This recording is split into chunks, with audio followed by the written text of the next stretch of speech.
ہمیں فرمانبرداری کرنی چاہیے۔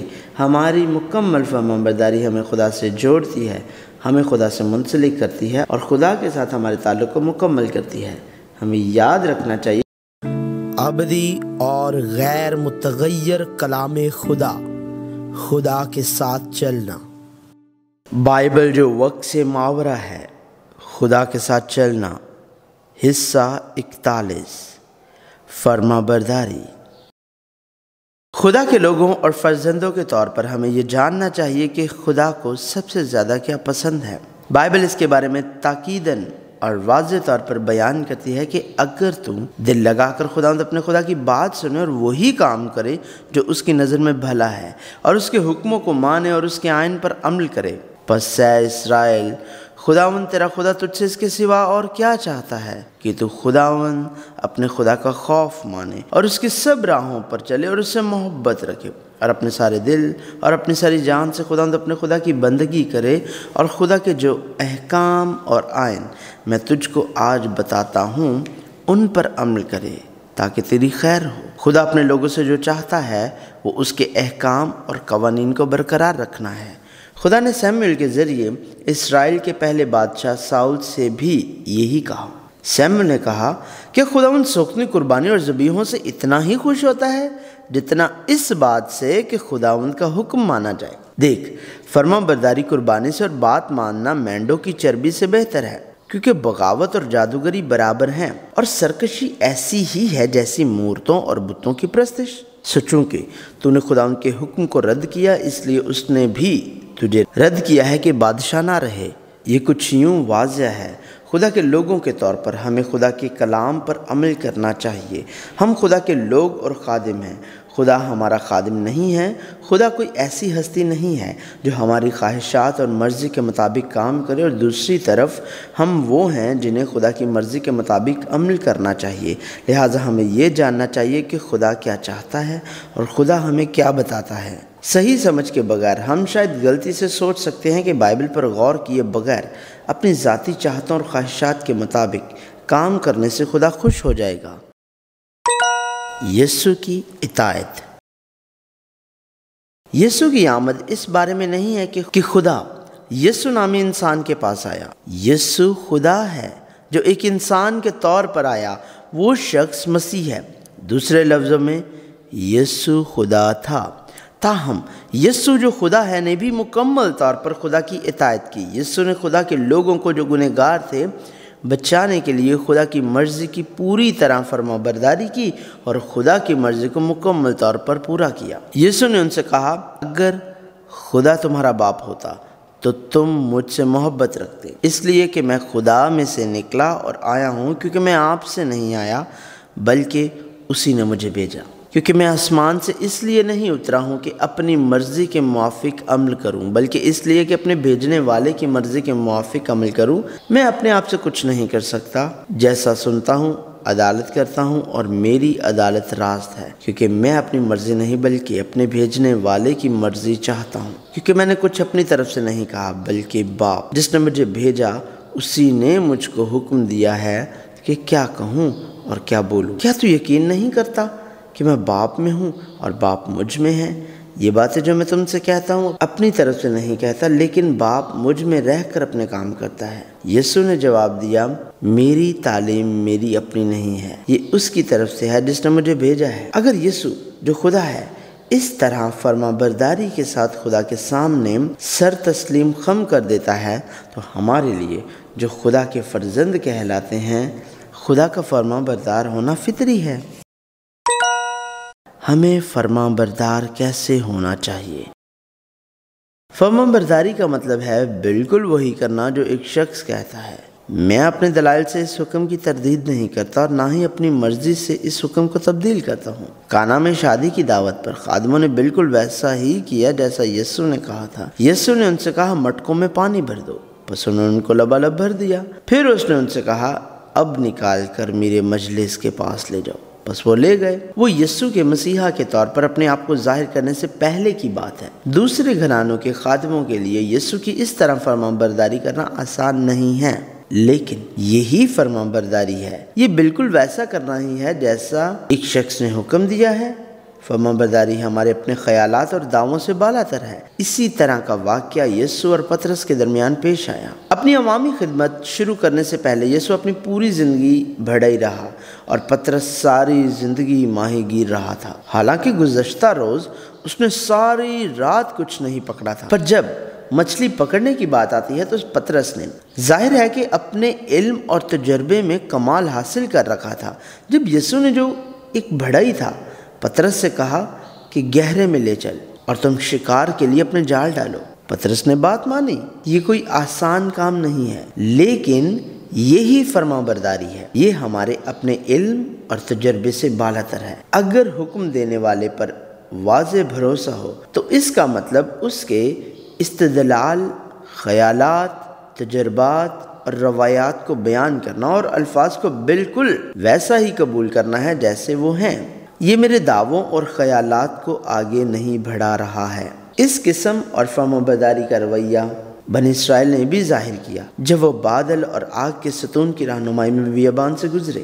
پر اگر وہ ابر نہ اٹھتا تو وہ اس دن تک سفر نہیں کرتے تھے جب تک وہ اٹھ نہ جاتا، کیونکہ خداوند کا ابر اسرائیل کے سارے گھرانے کے سامنے اور ان کے سارے سفر میں دن کے وقت مسکن کے اوپر ٹھہرا رہتا اور رات کو اس میں آگ رہتی تھی۔ اور جس دن مسکن یعنی خیمہ شہادت نصب ہوا، اسی دن ابر اس پر چھا گیا اور شام کو وہ مسکن پر آگ سا دکھائی دیا اور صبح تک ویسا ہی رہا۔ اور ہمیشہ ایسا ہی ہوا کرتا تھا کہ ابر اس پر چھایا رہتا، رات کو آگ دکھائی دیتی تھی، اور جب مسکن پر سے وہ ابر اٹھ جاتا تو بنی اسرائیل کوچ کرتے تھے، اور جس جگہ وہ ابر جا کر ٹھہر جاتا وہیں بنی اسرائیل خیمے لگاتے تھے، اور خداوند کے حکم سے بنی اسرائیل کوچ کرتے اور خداوند ہی کے حکم سے وہ خیمے لگاتے تھے، اور جب تک ابر مسکن پر ٹھہرا رہتا وہ اپنے ڈیرے ڈالے پڑے رہتے تھے۔ اور جب ابر مسکن پر بہت دنوں تک ٹھہرا رہتا تو بنی اسرائیل خداوند کے حکم کو مانتے اور کوچ نہیں کرتے تھے، اور کبھی کبھی وہ ابر چند دنوں تک مسکن پر رہتا اور تب بھی وہ خداوند کے حکم سے ڈیرے ڈالے رہتے اور خداوند ہی کے حکم سے وہ کوچ کرتے تھے۔ پھر کبھی کبھی وہ ابر شام سے صبح تک ہی رہتا، تو جب وہ صبح کو اٹھ جاتا تب وہ کوچ کرتے تھے، اور اگر وہ رات دن برابر رہتا تو جب وہ اٹھ جاتا تب ہی وہ کوچ کرتے تھے، اور جب تک وہ ابر مسکن پر ٹھہرا رہتا، خواہ 2 دن یا 1 مہینہ یا 1 برس ہو، تب تک بنی اسرائیل اپنے خیموں میں مقیم رہتے اور کوچ نہیں کرتے تھے۔ پر جب وہ اٹھ جاتا تو وہ کوچ کرتے تھے، غرض وہ خداوند کے حکم سے مقام کرتے اور خداوند ہی کے حکم سے کوچ کرتے تھے، اور جو حکم خداوند موسیٰ کی معرفت دیتا وہ خداوند کے اس حکم کو مانا کرتے تھے۔ بنی اسرائیل کو مکمل طور پر ابر کے ستون پر انحصار کرنا پڑا۔ اگر ابر اٹھ جاتا تو انہیں کوچ کرنا پڑتا، اور اگر ابر نہ اٹھتا تو وہ کوچ نہیں کرتے تھے۔ اس سے کوئی فرق نہیں پڑتا کہ وہ کس قدر کوچ کرنا چاہتے تھے، پر وہ اس وقت تک کوچ نہیں کر سکتے تھے جب تک کہ بادل نہ اٹھ جائے، اور اس بات سے بھی کوئی فرق نہیں پڑتا کہ وہ کس قدر کوچ نہیں کرنا چاہتے تھے۔ جب بادل اٹھ جائے تو انہیں کوچ کرنا ہی پڑتا تھا۔ فرمانبرداری کے لیے ایسا ہی رویہ رکھنے کی ضرورت ہے۔ یہ محض اس وقت فرمانبرداری کرنے کی بات نہیں ہے جب میں فرمانبرداری کرنا چاہتا ہوں، اور جب میں فرمانبرداری نہیں کرنا چاہتا تو فرمانبرداری نہیں کرتا۔ لہٰذا فرمانبرداری یہ ہے کہ بغیر کسی چیز کو چھوڑے خدا کے حکم کے عین مطابق عمل کیا جائے۔ ہمیں اپنے خیالات کو شامل نہیں کرنا چاہیے اور نہ ہی اسے اپنے خیالات کے مطابق بدلے۔ یہ خدا کے حکم کے مطابق کرنا اور خدا کے حکم کے مطابق چلنا ہے، اور ایسا کرنا کہ کشتی کی لمبائی 300 ہاتھ، اس کی چوڑائی 50 ہاتھ اور اس کی اونچائی 30 ہاتھ ہو، اور اس کشتی میں ایک روشن دان بنانا اور اوپر سے ہاتھ بھر چھوڑ کر اسے ختم کر دینا، اور اس کشتی کا دروازہ اس کے پہلو میں رکھنا اور اس میں 3 درجے بنانا، نچلا، دوسرا اور تیسرا۔ اور دیکھ، میں خود زمین پر پانی کا طوفان لانے والا ہوں تاکہ ہر بشر کو جس میں زندگی کا دم ہے دنیا سے ہلاک کر ڈالوں، اور سب جو زمین پر ہیں مر جائیں گے۔ پر تیرے ساتھ میں اپنا عہد قائم کروں گا، اور تو کشتی میں جانا، تو اور تیرے ساتھ تیرے بیٹے اور تیری بیوی اور تیرے بیٹوں کی بیویاں اور جانوروں کی ہر قسم میں سے 2 اپنے ساتھ کشتی میں لے لینا، کہ وہ تیرے ساتھ جیتے بچیں، وہ نر و مادہ ہوں اور پرندوں کی ہر قسم میں سے اور چرندوں کی ہر قسم میں سے اور زمین پر رینگنے والوں کی ہر قسم میں سے دو دو تیرے پاس آئیں تاکہ وہ جیتے بچیں، اور تو ہر طرح کی کھانے کی چیز لے کر اپنے پاس جمع کر لینا، کیونکہ یہی تیرے اور ان کے کھانے کو ہوگا۔ اور نوح نے یوں ہی کیا، جیسا خدا نے اسے حکم دیا تھا ویسا ہی عمل کیا۔ نوح نے وہ سب کچھ کیا جس کا خدا نے اسے حکم دیا تھا۔ اس وقت کی قدیم ٹیکنالوجی کے ساتھ اتنی بڑی کشتی بنانا بالکل آسان نہیں تھا۔ صرف نوح اور اس کے خاندان کے ساتھ اتنا بڑا جہاز بنانا تقریباً ناممکن تھا، لیکن نوح اور اس کے خاندان نے ایسا ہی کیا۔ اس کے علاوہ موسیٰ اور بنی اسرائیل نے خیمے کی تعمیر کے لیے خدا کے حکم کی تعمیل کی اور ایک پیچیدہ ڈیزائن کا ڈھانچہ بنایا۔ انہوں نے اسے ہدایات کے مطابق بنایا۔ جو کچھ خداوند نے موسیٰ کو حکم کیا تھا اسی کے مطابق بنی اسرائیل نے سب کام بنایا، اور موسیٰ نے سب کام ملاحظہ کیا اور دیکھا کہ انہوں نے اسے کر لیا ہے جیسا خداوند نے حکم دیا تھا۔ انہوں نے سب کچھ ویسا ہی کیا اور موسیٰ نے ان کو برکت دی۔ آپ کس کی فرمانبرداری کریں گے؟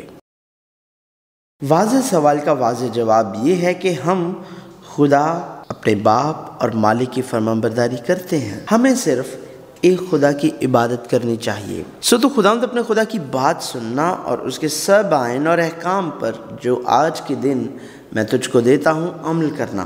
اور خدا کی اطاعت کا مطلب خدا کے کلام کی اطاعت ہے۔ اور اگر تو خداوند اپنے خدا کی بات سنے تو یہ سب برکتیں تجھ پر نازل ہوں گی اور تجھ کو ملیں گی۔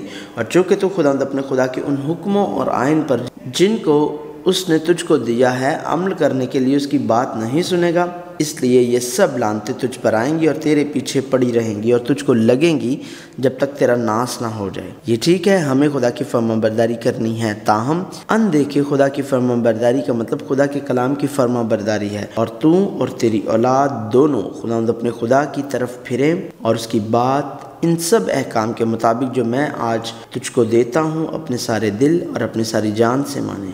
اس لیے اب تم اپنی روش اور اپنے اعمال کو درست کرو اور خداوند اپنے خدا کی آواز کے شنوا ہو، تاکہ خداوند اس عذاب سے جس کا تمہارے خلاف اعلان کیا ہے باز رہے۔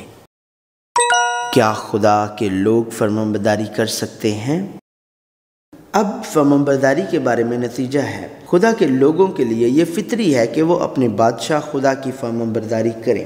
اگر آپ خدا کے خادم ہیں تو یہ فطری بات ہے کہ آپ اپنے مالک خدا کی اطاعت کریں۔ تاہم عہد نامہ قدیم کی تاریخ یہ ظاہر کرتی ہے کہ بنی اسرائیل نے جو خدا کے چنے ہوئے لوگ اور اس کے خادم تھے خدا کی فرمانبرداری نہیں کی، بلکہ وہ اس کی فرمانبرداری کرنے سے قاصر تھے۔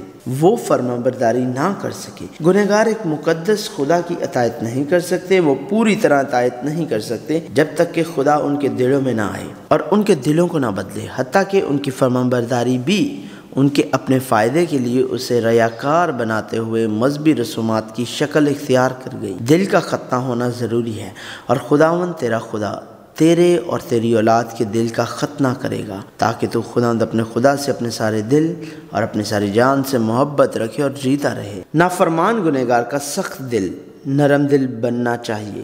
اپنے جوش میں خدا بالآخر یسوع مسیح کے ذریعے کھولی گئی راہ سے روح القدس کو بھیج کر اپنے منصوبے کو پورا کرے گا۔ تب تم پر صاف پانی چھڑکوں گا اور تم پاک صاف ہوگے، اور میں تم کو تمہاری تمام گندگی سے اور تمہارے سب بتوں سے پاک کروں گا، اور میں تم کو نیا دل بخشوں گا اور نئی روح تمہارے باطن میں ڈالوں گا، اور تمہارے جسم میں سے سنگین دل کو نکال ڈالوں گا اور گوشتین دل تم کو عنایت کروں گا، اور میں اپنی روح تمہارے باطن میں ڈالوں گا اور تم سے اپنے آئین کی پیروی کراؤں گا، اور تم میرے احکام پر عمل کرو گے اور ان کو بجا لاؤ گے، اور تم اس ملک میں جو میں نے تمہارے باپ دادا کو دیا سکونت کرو گے، اور تم میرے لوگ ہوگے اور میں تمہارا خدا ہوں گا۔ فرمانبرداری ایمان کا وہ عمل ہے جو خدا کو سب سے زیادہ خوش کرتا ہے۔ ہمیں صحیح طریقے سے جاننا چاہیے کہ خدا کی فرمانبرداری کیسے کی جائے۔ ہمیں یہ بھی سمجھ لینا چاہیے کہ ہم اپنی طاقت سے پوری طرح فرمانبرداری نہیں کر سکتے۔ مکمل اطاعت وہ چیز ہے جو ہم خدا کے فضل سے کر سکتے ہیں، جو ہمارے اندر ہے۔ اس طرح اطاعت خدا کے ساتھ اتحاد ہے۔ یہ بنی نوع انسان کے پہلے آباء و اجداد آدم اور حوا کا پہلا گناہ نافرمانی تھا، لہٰذا ہماری مکمل اطاعت خدا کے ساتھ اپنے تعلق کو بحال کرنا ہے۔ ہمارے خداوند یسوع مسیح نے وہ خدمت کی، یسوع مسیح کے ذریعے ہم خدا کے ساتھ امن حاصل کر سکتے ہیں اور ایک بار پھر اپنی فرمانبرداری کی جگہ پا سکتے ہیں۔ لہٰذا اب ہمیں خدا کے کلام پر قائم رہنا چاہیے، جاننا چاہیے کہ خدا اپنے لوگوں سے کیا چاہتا ہے اور اس فرمانبرداری کی جگہ پر واپس جانا چاہیے۔ ہمیں خدا کے کلام کی طرف جانا چاہیے۔ خدا کے کلام کے ذریعے ہمیں یہ سمجھنے کی ضرورت ہے کہ خدا کو کیا چیز خوش اور پرمسرت کرتی ہے۔ ہمیں دعا کرنی چاہیے کہ روح القدس خدا کی روح ہمارے دلوں پر گرفت رکھے اور ہماری زندگیوں کو معمور کرے۔ اس لیے ضرور ہے کہ خدا کا کلام زندگی بن جائے۔